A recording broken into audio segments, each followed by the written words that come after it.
Time now for our segment, 8 Minutes of Expertise. Our topic tonight, the continued fight for racial equality nationwide and right here in our area. Joining me now to lend their expertise on the matter is State Representative Maurice West. Representative, thank you so much for being with us here tonight.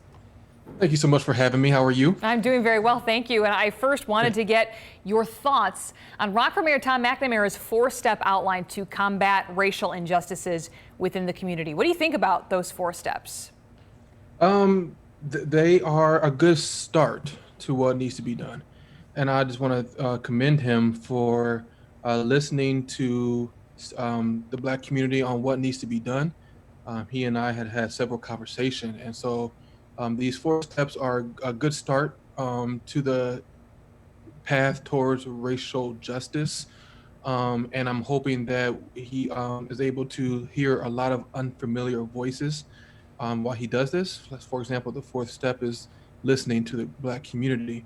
And so not listening to my voice. And you said expert. I wouldn't by no means by saying I'm speaking for the whole Black community. I am just one voice, but I want to make sure that he hears the unfamiliar voices, those who never thought that they would be able to speak to the mayor of a city. He needs to hear those voices too, just to hear their heart and what they're dealing with. And you are in an important position because you are a member of the Black community, but you are also a lawmaker. And we're seeing steps for change on a national level, on a local level with the mayor's plan. So what's going on at the state level? On the state level, last week, as you recall, the Black Caucus came to Rockford on Friday, and we spoke with the community on what the plans are. And we are meeting on a continual basis to put the legislative ideas in place. Everyone has a stake, and so you can put your feedback in there, and then we move forward on and giving this information to the governor, giving this information to leadership, let them know that this is what we are looking for to rectify the situation.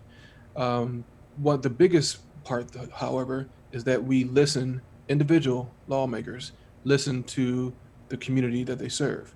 And so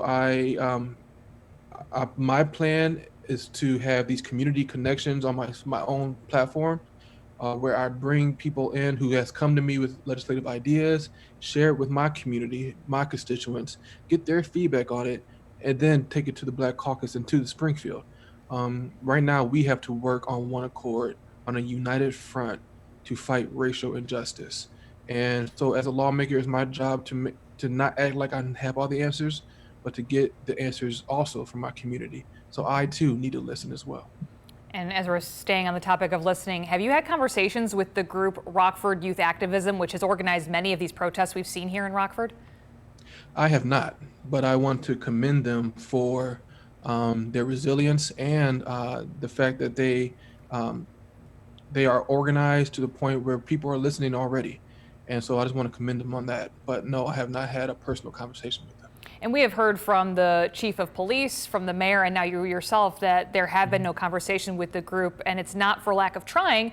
It seems the group maybe doesn't want to speak yet with officials. So how important is it for them to eventually come and sit down with you and sit down with other leaders to talk about next steps? Well, it's important for us as leaders to also meet them halfway.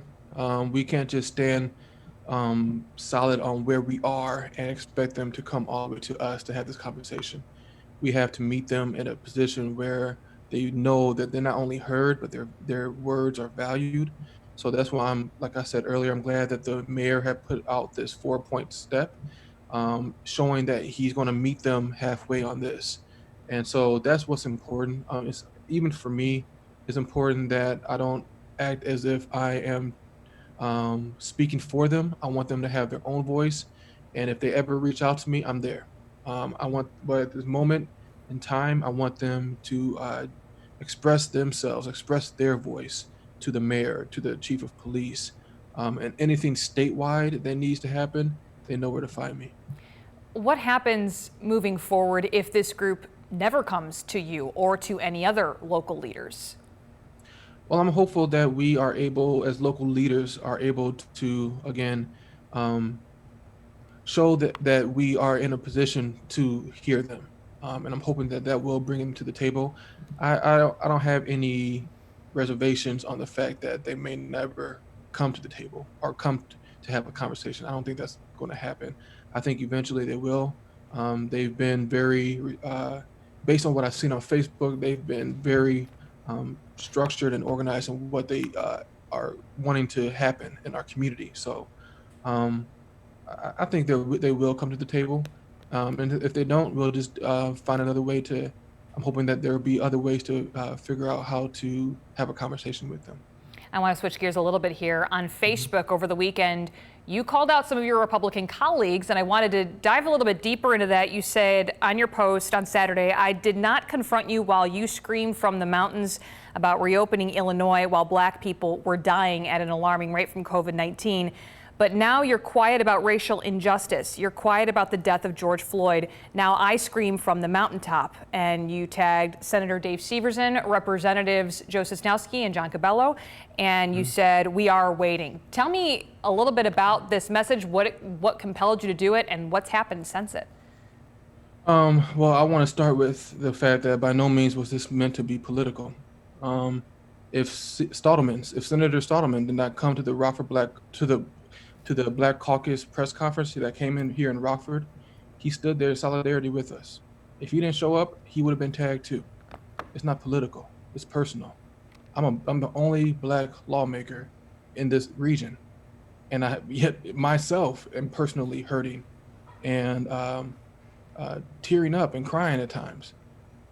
I wanted to hear from you because I heard a lot from them on, like I said in the post, but I want there's black and brown and allies in all of our districts here in the region that are hurting, and I wanted to make sure that those people know that they're heard, not just from someone like me, because of course I'm hearing you because I'm feeling it myself, but for those who aren't, who may not directly feel it, show that you stand with them. And so I want to commend Representative Sosnowski. He reached out on Facebook and said, "I stand with you, and I want to call you to see what needs to be done." Severson commented. I'll leave it at that. All right, Representative Maurice West, we thank you for being here. And before you go quickly, you asked me at the beginning of the segment how I was doing. I got to ask how you're doing as well. Oh, I'm doing all right. I'm doing all right. I have a baby on the way. I make sure I take care of my wife to make sure, because we still have a coronavirus around. So I'll make sure I'm doing what I can to keep her healthy. And, I'm doing all right. That's all I can say to it. Thank you so much for being with us here for 8 minutes of expertise.